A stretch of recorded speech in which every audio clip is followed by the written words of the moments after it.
In a sense, we've come to our nation's capital to cash a check. When the architects of our republic wrote the magnificent words of the Constitution and the Declaration of Independence, they were signing a promissory note. This note was a promise that all men would be guaranteed the unalienable rights of life, liberty, and the pursuit of happiness. And you said I had a dream. But I must confess that that dream that I had that day has at many points turned into a nightmare. Sir, in addition to your commitment to the idea of nonviolence, wasn't it also the only thing you could do, the white community having the monopoly on violence, that if you had tried violence, they would have met it with violence?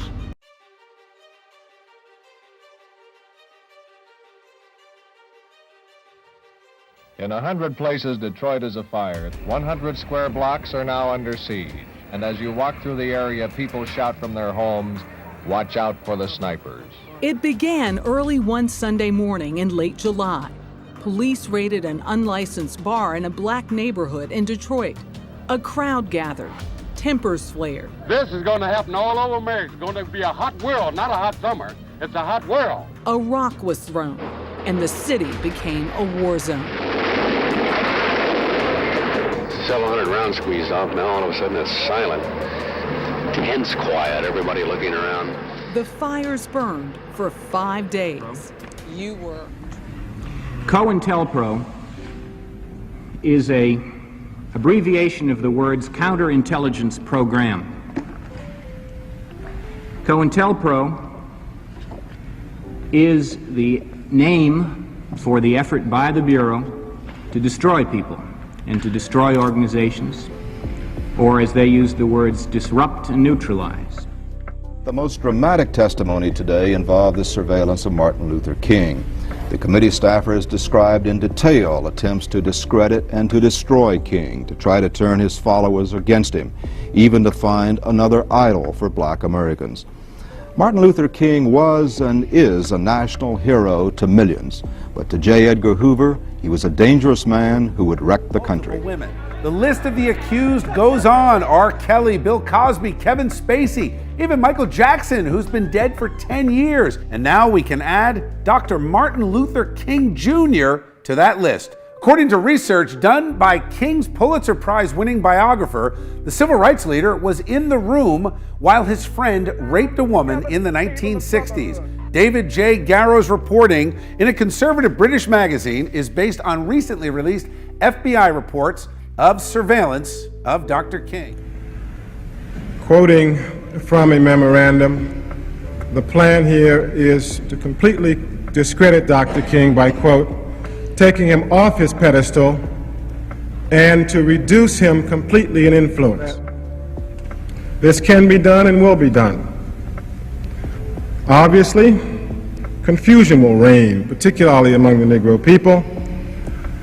The Negroes will be left without a national leader of sufficiently compelling personality to steer them in the proper direction.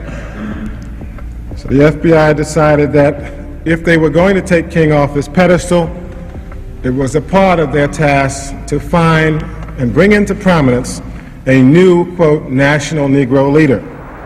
Like anybody, I would like to live a long life. Longevity has its place. But I'm not concerned about that now. When I said Dr. King, just as I said Dr. King, he straightened up. And when he straightened up, the bullet lifted him off of the ground.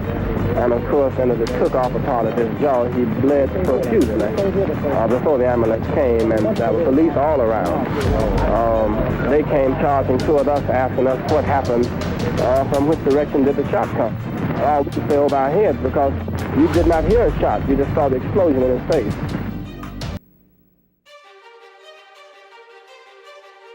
What you're fixing to witness now is the man who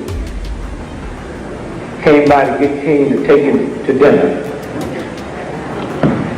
And 30 years later at a press conference, he slipped because God do baffle your mind sometimes. 3 preachers in a room, Abernathy, King, and Kyle, and we spent that last hour together in room 306 at the Lorraine Motel. The press is always curious, and writers, what went on? What did you talk about? I said, we just talk preacher talk. What preachers talk about when they get together? Y'all pay revivals and all what that. you're fixing to hear now. About 5:45, we walked on the balcony, and he was talking to people in the courtyard. He stood here and I stood there. Only as I moved away, so we could have a clear shot, the shot rang out. Thank you. I turned around and then knocked him back on the balcony. Newly released documents reveal the full extent of the FBI surveillance of the civil rights leader Dr. Martin Luther King in the mid-1960s.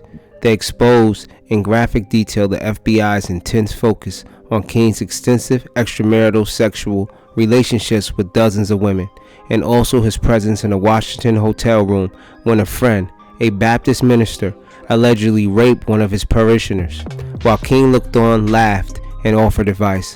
The FBI's tape recording of that criminal assault still exists today, resting under court seal in the National Archives vault. By David J. Garrow for Standpoint. The FBI documents also reveal how his director, J. Edgar Hoover, authorized top bureau officials to send Dr. King a tape recording of his sexual activities, along with an anonymous message encouraging him to take his own life. The complete transcripts and surviving recordings are not due to be released until 2027, but when they are made fully available, a painful historical reckoning concerning King's personal conduct seems inevitable. On January 31st, 1977, U.S. District Court Judge John Lewis Smith signed an extraordinary court order requiring the Federal Bureau of Investigation to surrender all fruits of its extensive electronic surveillance of Martin Luther King Jr. to the National Archives. Said tapes and documents, Smith instructed, shall be maintained by the archivists of the United States under seal for a period of 50 years, or until January 31st, 2027.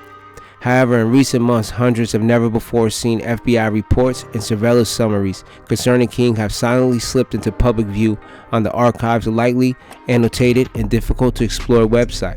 This has occurred thanks to the provisions of the President John F. Kennedy Assassination Records Collection Act, which mandated that the public release tens of thousands of government documents, many of which got swept up into congressional investigations of U.S. intelligence agencies predating Judge Smith's order, winnowing the new King items from amidst the archive's 54,602 web links, many of which lead to multi-document PDFs that are hundreds of pages long, entail weeks of painstaking work.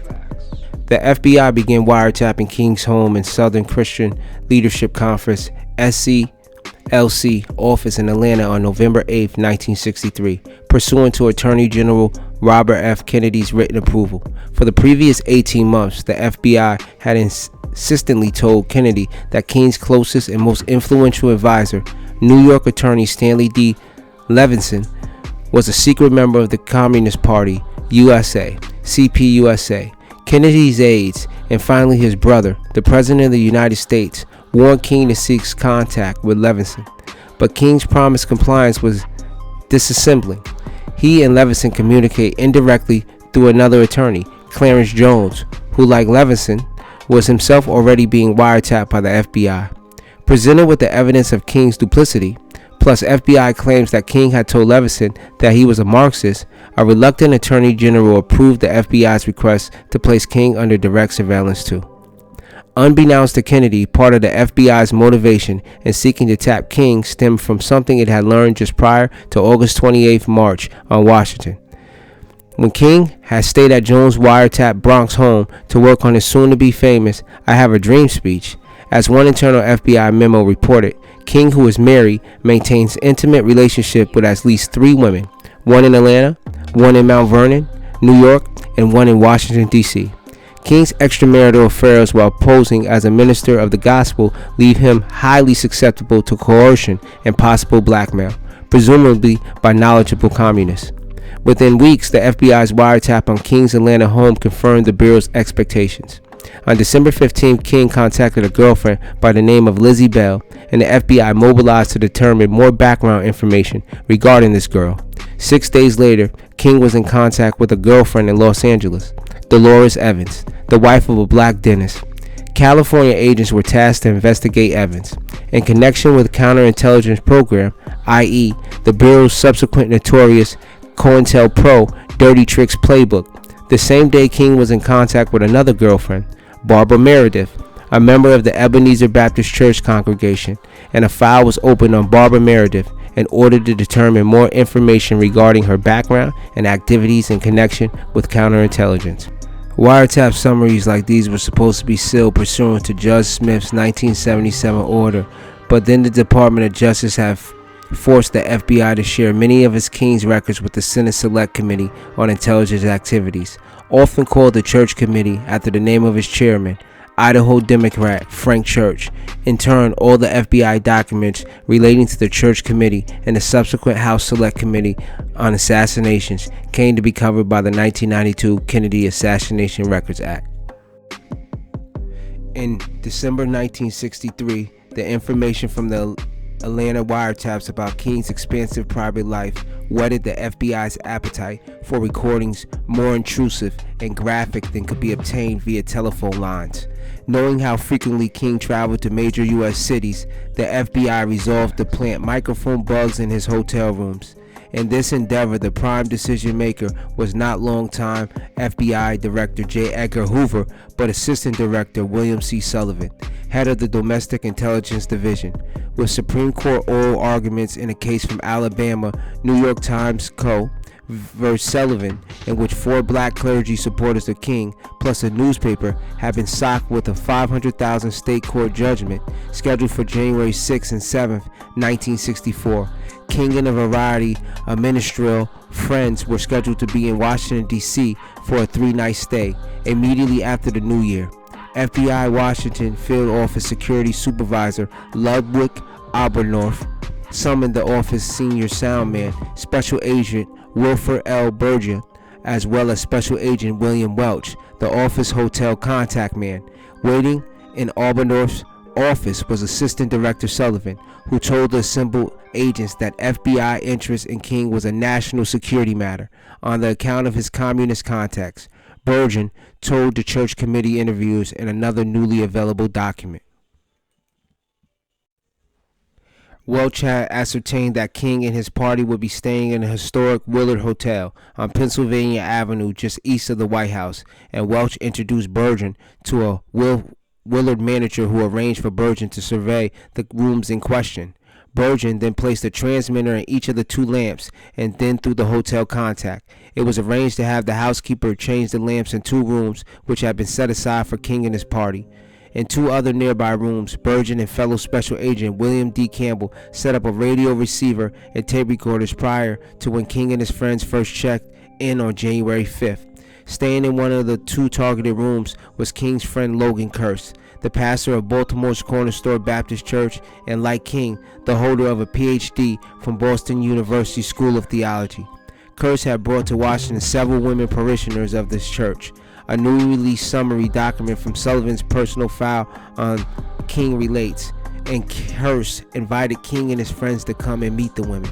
The group met in his room and discussed which women among the parishioners would be suitable for natural or unnatural sex acts. When one of the women protested that she did not approve of this, the Baptist minister immediately and forcibly raped her. The type summary states, parenthetically citing a specific FBI document, 100-3-116-762 as its source. King looked on, laughed, and offered advice. Sullivan or one of his deputies then added in handwriting. King's personal conduct. With the funds that he received from the Ford Foundation, King held the first of 2 workshops in Miami, Florida in February 1968 to train Negro ministers in urban leadership. One Negro minister in attendance later expressed his disgust with the behind-the-scenes drinking, fornication, and homosexuality that went on at the conference. Several Negro and white prostitutes were brought in from the Miami area. All-night sex orgy was held with these prostitutes and some of the delegates in attendance. One room had a large table in it which was filled with whiskey. The 2 Negro prostitutes were paid $50 to put on a sex show for the entertainment of guests. A variety of sex acts deviating from the normal were observed. previous sexual experiences. The activity is not new to King and his associates. As early as January 1964, King engaged in another 2-day drunken sex orgy in Washington, D.C. Many of those present engaged in sexual acts, natural as well as unnatural, for the entertainment of onlookers. When one of the females shied away from engaging in an unnatural act, King and other of the males present discussed how she was to be taught and initiated in this respect. Throughout the ensuing years and until this date, King has continued to carry on his sexual aberrations secretly while holding himself out to the public view as a moral leader of religious conviction. King's mistress. It was learned in February 1968 from a very responsible Los Angeles individual in a position to know that King has been having an illicit love affair with the life. King's mistress. It was learned in February 1968 from a very responsible Los Angeles individual in a position to know that King has been having an illicit love affair with the wife of a prominent Negro dentist in Los Angeles, California, since 1962. He believes King fathered a baby girl born to this woman inasmuch as her husband is allegedly sterile. The child resembles King to a great degree, and King contributes to the support of this child. He calls this woman every Wednesday and frequently meets her in various cities throughout the country. The individual who reported this is himself a prominent Negro who is related by law to King's mistress. He advised he has known King since 1960 and refers to him as a hypocrite. He also reported that King is having illicit love affairs with 3 other women, one of whom is Joan Baez, the nationally known folk singer. The prominent Negro who furnished the information said he was appalled that a man of King's low character could cause so much trouble for both Negroes and the government. As can be seen as from above, it is a fact. King not only regularly indulges in adulterous acts but enjoys the abnormal by engaging in group sexual orgies. King's historical aspect. These facts about the Nobel Peace Prize winner make his remarks seem incongruous when he replied after winning his cherished award. History has thrust me into this position. It would be both immoral and a sign of ingratitude if I did not face my moral responsibility to do what I can in the civil rights struggle.